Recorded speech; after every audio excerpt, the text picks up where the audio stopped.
Hello everyone, my self Navneet Tripathi. स्वागत करता हूं आप सबका एग्जाम सी के यूट्यूब प्लेटफॉर्म पे। पिछले लेक्चर में हमने पढ़ा था diversity in living world, chapter 1 the living world का टॉपिक व्हाट इज लिविंग, जिसमें हमने डिफरेंट कैरेक्टर्स और डिफाइनिंग फीचर्स पढ़े थे। ग्रोथ, रिप्रोडक्शन कैरेक्टर्स हैं, डिफाइनिंग कैरेक्टर्स क्यों नहीं है ये हमने जाना था। बाकी मेटाबॉलिज्म, सेलुलर ऑर्गेनाइजेशन, कॉन्शियसनेस, ये डिफाइनिंग कैरेक्टर्स क्यों हैं, इन सब को हमने बहुत ही अच्छे से डिटेल्स में पढ़ा था। Growth, reproduction, metabolism, cellular organisation, consciousness, और लास्ट में हमने एक क्वेश्चन ड्रॉप किया था, patients lying in coma, living और नॉन लिविंग। इस क्वेश्चन को हम सॉल्व करेंगे, उसके बाद से हम पढ़ेंगे नेक्स्ट टॉपिक। तो जो भी पेशेंट्स हैं, अगर वो कोमा में हैं तो लिविंग एंड नॉन लिविंग, ये क्वेश्चन को बहुत ही अच्छे से कंसेप्ट हमें पढ़ना है। तो उससे पहले हम एक टेक्निकल डिफिनीशन आपको बताते हैं, ठीक है। तो टेक्निकल डिफिनीशन ये कहता है कि a person is alive if he is not brain dead, ठीक है। तो कोमा की क्या कंडीशन है ये सबसे पहले समझते हैं। तो कोमा में क्या होता है कि अगर पेशेंट तब जाता है कोमा में जब उसके वाइटल ऑर्गन्स हैं, ठीक है, जैसे कि किडनी हो गया, हार्ट हो गया, ये सब वर्क करना बंद कर देते हैं, ठीक है। तो ऐसे कंडीशन में जरूरत पड़ती है लाइफ सपोर्ट सिस्टम की, और यही कोमा में लाइफ सपोर्ट सिस्टम प्रोवाइड किया जाता है। तो कोमा में लाइफ सपोर्ट सिस्टम प्रोवाइड किया जाता है जहाँ पे डायलिसिस यूनिट जो होती हैं वो वर्क करती हैं किडनी का, यानी कि किडनी का फंक्शन करती हैं। बाकी हार्ट के लिए मशीन यूज किया जाता है, लंग्स के लिए, तो ये सब ऑक्सीजनेशन और सर्कुलेशन करती हैं। तो यहाँ पे सब लाइफ सपोर्ट सिस्टम ही है। तो देखिए, जब कोमा में होता है इंसान, ठीक है, तो वो तो भाई एक्सटर्नल जो स्टिमुलस है उसके प्रति तो रेस्पॉन्स नहीं देता है, तो इस हिसाब से तो क्या हुआ, डेड हुआ। लेकिन ये जो लाइफ सपोर्ट सिस्टम प्रोवाइड किया जाता है उससे वो क्या होता है, लिविंग होता है, क्योंकि उसके जो मेटाबॉलिक एक्टिविटीज है उसको कैरी ऑन किया जाता है लाइफ सपोर्ट सिस्टम के द्वारा। तो ऐसे केस में ये तो लिविंग हुआ। लेकिन वही अगर लाइफ सपोर्ट सिस्टम हटा दीजिए तो क्या हो जाएगा, नॉन लिविंग। तो ऐसे में बस आपको ये कंडीशन समझने हैं, इस कंसेप्ट को समझने हैं कि वो लिविंग कब होगा, नॉन लिविंग कब होगा। तो इस क्वेश्चन का मकसद यही है कि आप जो लिविंग और नॉन लिविंग की जो अभी तक जितने भी कैरेक्टर्स, डिफाइनिंग कैरेक्टर्स पढ़े, तो उनके कंसेप्ट को आप यहाँ यूज कर पा रहे हैं कि नहीं। उम्मीद करते हैं इस क्वेश्चन को आप अच्छे से समझ गए होंगे। फिर भी अगर कोई क्वेरीज हो तो आप बिल्कुल पूछ सकते हैं। बाकी हम शुरू करते हैं नेक्स्ट टॉपिक, जिसमें हमारा टॉपिक है पहला, टैक्सोनॉमी। तो टैक्सोनॉमी में हम सबसे पहले इंट्रोडक्टरी पार्ट पढ़ेंगे। तो टैक्सोनॉमी जो है ये बना है दो वर्ड से, ठीक है। पहला वर्ड है इसमें टैक्सिस, जिसका मतलब होता है अरेंजमेंट, ठीक है। और बाकी जो नोमोस है इसका मतलब होता है लॉज। तो टैक्सोनॉमी में बेसिकली आइडेंटिफिकेशन, नोमेनक्लेचर, क्लासिफिकेशन होता है। बाकी एक चीज और ध्यान रखनी जरूरी है, बहुत सारे एग्जाम में पूछ लिया जाता है, ये जो टैक्सोनॉमी वर्ड है ये किसने प्रपोज किया था। तो ये वर्ड दिया था एपीडी कैंडोले ने, और इन्होंने एक बुक लिखी थी, थ्योरी ऑफ एलिमेंट्री बॉटनी। तो ये है इनकी बुक। और बाकी जो इम्पोर्टेंट कंपोनेंट्स है टैक्सोनॉमी में जो कि डिफिनीशन में यूज होते हैं, टैक्सोनॉमी का जो मेन मकसद है वो है आइडेंटिफाई करना, ठीक है। दूसरा है नोमेनक्लेचर करना, और तीसरा है क्लासिफाई करना। तो जो आइडेंटिफिकेशन है, नोमेनक्लेचर है और क्लासिफिकेशन है, ये क्या होता है। तो आइडेंटिफिकेशन यानी कि रिकॉग्निशन, ठीक है। नोमेनक्लेचर यानी कि नेमिंग ऑफ ऑर्गेनिज्म, और क्लासिफिकेशन मींस कैटेगरीज में, कन्वीनियंट कैटेगरीज में क्लासिफाई करना on the basis of observable character, ठीक है। तो ये है आइडेंटिफिकेशन, नोमेनक्लेचर और क्लासिफिकेशन। बाकी हम शुरू करते हैं नेक्स्ट टॉपिक, जिसमें है कि टाइप्स कौन कौन से हैं टैक्सोनॉमी के। तो टैक्सोनॉमी के जो बेस इंपॉर्टेंट टाइप्स हैं वो है साइटोटैक्सोनॉमी, जैसा कि नाम से ही पता चल रहा है, साइटो यानी कि साइटोलॉजिकल इंफॉर्मेशन यूज किया जाता है यहाँ पे। तो साइटोलॉजिकल इंफॉर्मेशन में यूज होता है आपका क्रोमोसोम नंबर, ठीक है, स्ट्रक्चर एंड बिहेवियर। तो साइटोलॉजी से हमें याद रखना है chromosome, cytological information that is chromosome number, structure and behaviour. And the second one is chemotaxonomy.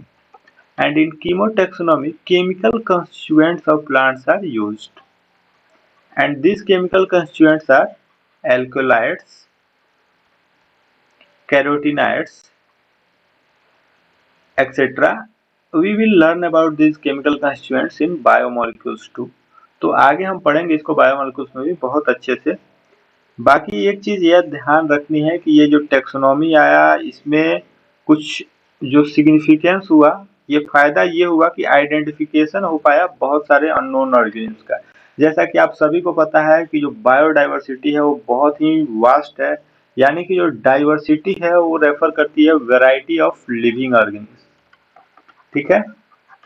और आप सभी को पता है कि जो बायोडाइवर्सिटी है ये रेफर करता है number and types of organism present on earth, ठीक है। तो ये है बायोडाइवर्सिटी और एनसीईआरटी में ये डाटा दिया हुआ है 1.7 टू 1.8 मिलियन रेंज है। अब देखिए इतने मिलियन ऑर्गेनिज्म हैं तो उनको तो क्लासिफाई करना, आइडेंटिफाई करना, नोमेनक्लेचर करना बहुत ही ज्यादा जरूरी है। तो इसीलिए टेक्सोनॉमी की जरूरत पड़ी और इसीलिए टेक्सोनॉमी आया भी। अब बाकी जो हम कंपोनेंट्स पढ़े थे आइडेंटिफिकेशन, नोमेनक्लेचर, क्लासिफिकेशन, उन्हीं को आगे डिटेल्स में पढ़ना है तो टेक्सोनॉमी हो जाएगा कंप्लीट। तो हम शुरू करते हैं नेक्स्ट टॉपिक इसी में, वो है नोमेनक्लेचर।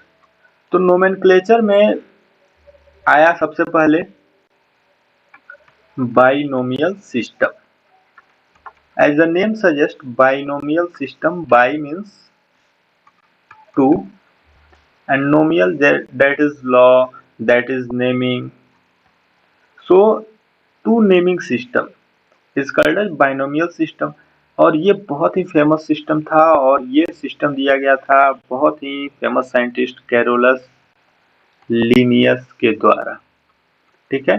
तो कैरोलस लीनियस ने बहुत ही मेजर कंट्रीब्यूशन दिया है बोटनी के फील्ड में और इन्होंने एक बुक्स लिखी थी स्पीसीज प्लांटेनम, और ये बुक भी जिसमें बहुत सारे इन्होंने साइंटिफिक नेम दिए थे प्लांट्स के, ठीक है। अब देखिए ये हो गया नोमेनक्लेचर, आ गया बाइनोमियल नोमेनक्लेचर, बाइनोमियल सिस्टम का नोमेनक्लेचर। तो नोमेनक्लेचर में अब प्लांट्स के लिए भी नेमिंग का होगा, एनिमल के लिए भी नेमिंग का होगा, ठीक है। तो जो प्लांट्स के लिए नेमिंग था वो था international code of botanical nomenclature. अब ये यही हमें पढ़ना है कि international code of botanical nomenclature क्या था, इसके रूल्स क्या क्या थे, तो इसी को हम लोग डिटेल्स में पढ़ेंगे। तो जो international code of botanical nomenclature और उसके क्या रूल्स हैं ये हम जानते हैं। तो जो international code of botanical nomenclature है, जो ICBN है, ये है रेफर करता है collection of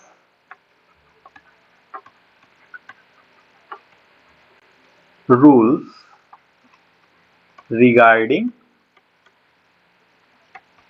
nomenclature of plants. बाकी जो ICZN है वो एनिमल्स के रिगार्डिंग करता है, ठीक है। तो अब क्या मेन रूल्स हैं ये जानना सबसे ज्यादा जरूरी है। तो जो सबसे पहला रूल है बाइनोमियल सिस्टम का, वो ये कहता है कि जैसा कि नाम से पता चला बाइनोमियल मतलब टू नेमिंग सिस्टम। तो सिस्टम रेफर करता है name of any species consist of two components.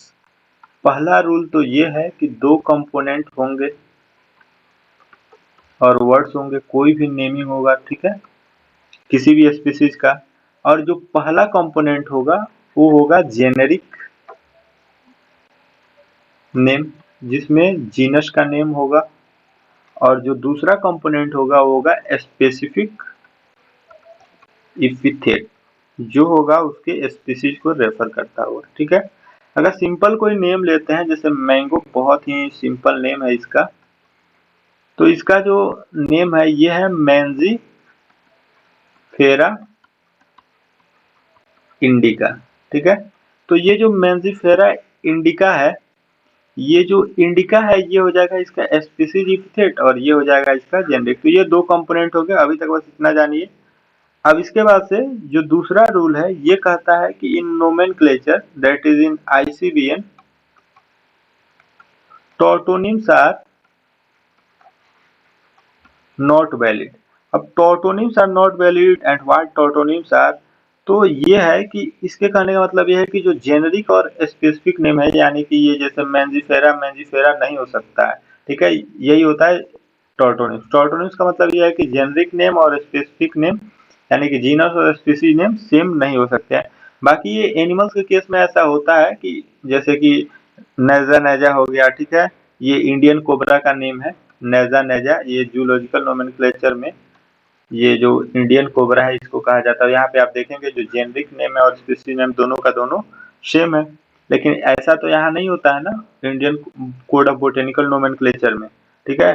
अब देखिए इसके बाद से जो थर्ड रूल है इसमें क्या है कि first letter of generic name should be in capital letter and first letter of specific epithet should be in small letter. तो यहाँ पे जो एम है ये जेनरिक नेम का ये होना चाहिए कैपिटल और ये होना चाहिए आपका स्मॉल।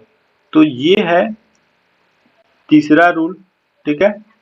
और चौथा रूल ये कहता है कि जब उसको आप फ्री हैंड लिखें, जब हाथ से लिखें, तो इसको सेपरेटली अंडरलाइन करें। ये ना कि जैसे आप मैंजीफेरा इंडिका लिख रहे हैं, ठीक है, तो इनको एक ही साथ नहीं अंडरलाइन करना है, अलग अलग अंडरलाइन करना है। तो यही ये कह रहा है, ठीक है। जब उसको आप प्रिंट करिए तो उसको इटैलिक्स में करिए। तो ये इसमें बता रहा है कि ऐसे करना है। ऐसा इसलिए किया जाता है ताकि उसका जो लैटिन ओरिजिन है उसको इंडिकेट किया जा सके। बाकी जो नेम ऑफ साइंटिस्ट है should be written in short, ठीक, अगर आप चाहें तो साइंटिस्ट वही थे लिनियस, इसको ऐसे शॉर्ट में लिख सकते हैं। अब ये क्वेश्चन में कैरोलस लिनियस भी लिख के दे दे या कैरोलस लिख के दे दे तो वैसे नहीं, बस लिनियस लिखना है और उसको शॉर्ट में लिखना है, ठीक। और साइंटिस्ट को ये जो नेम लिखे हैं इसको आप अंडरलाइन नहीं करना है आपको, ठीक है। तो ये है पांचवा रूल कि जो साइंटिस्ट का नेम है उसको नहीं अंडरलाइन करना है और नेम ऑफ साइंटिस्ट को अंडरलाइन भी नहीं करना है और इसको रोमन लेटर में लिखना है, यानी कि जो सिंपल अल्फाबेट है उसी में लिखना है। तो ये छठा रूल हो गया। और साइंटिस्ट नेम जो भी हैं should be derived from Latin और usually Greek words because they are dead language. तो ये लैटिन क्वेश्चन पूछा जाता है ऐसा बहुत सारा कि लैटिन में ही क्यों लिखा जाता है, तो जो लैटिन है ये डेड है, मतलब डेड लैंग्वेज है, इसलिए इसी में लिखा जाता है। तो ये जो आईसीबीएम के जितने भी रूल्स हैं बहुत ही ज़्यादा इंपॉर्टेंट है। आपको बता दें कि जो मेन रूल है वो यही है कि आपको जो दो कंपोनेंट में नेम होते हैं मैंजीफेरा इंडिका, जो मैंजीफेरा होगा ये आपका जीनस होगा, ये स्पीसीज होगा, ये दोनों जब भी लिखेंगे आप हाथ से तो इनको सेपरेटली अंडरलाइन करेंगे, ठीक है, एक साथ नहीं अंडरलाइन करेंगे। अगर साइंटिस्ट के नेम ऐड करने हैं तो नेम ऐड करिए, उनको अंडरलाइन नहीं करिए, उनको अल्फाबेटिकल वर्ड में ही लिखिए, ठीक है। यहाँ पे टॉर्टोनिम्स वैलिड नहीं है। अब टॉर्टोनिम्स क्या होता है, जैसा कि जूलॉजिकल नोमेनक्लेचर में होता है, जैसे इंडियन कोबरा का नेम हो गया नाजा नाजा, लेकिन प्लांट्स में ऐसा कोई भी नेम नहीं है, ठीक है। बाकी ये लैटिन वर्ड ही क्यों होते हैं ये, तो ऐसा इसलिए होता है क्योंकि ये डेड लैंग्वेज है। तो ये है बहुत ही important rules Indian code of botanical nomenclature के। बाकी जो नेक्स्ट है ये है हम पढ़ेंगे क्लासिफिकेशन, ठीक। तो क्लासिफिकेशन में सबसे पहले हम पढ़ेंगे बायोलॉजिकल क्लासिफिकेशन।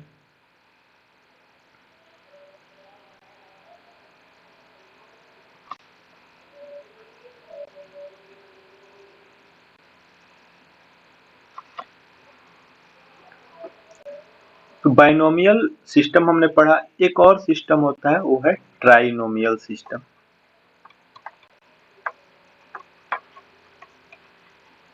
तो ट्राइनोमियल सिस्टम में जैसा कि नाम से ही पता चल रहा है यहाँ पे थ्री नेमिंग सिस्टम होता है। तो कुछ ऐसे ऑर्गेनिम्स हैं जिनके जो नेम होते हैं वो थ्री वर्ड्स में होते हैं। जैसे कि अब बात करते हैं कॉलीफ्लावर की।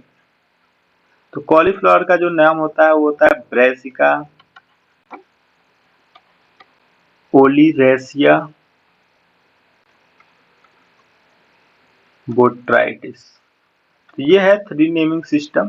तो यहाँ पे जो ये हो गया आपका हो गया जेनेरिक नेम, जैसा कि वहां भी था।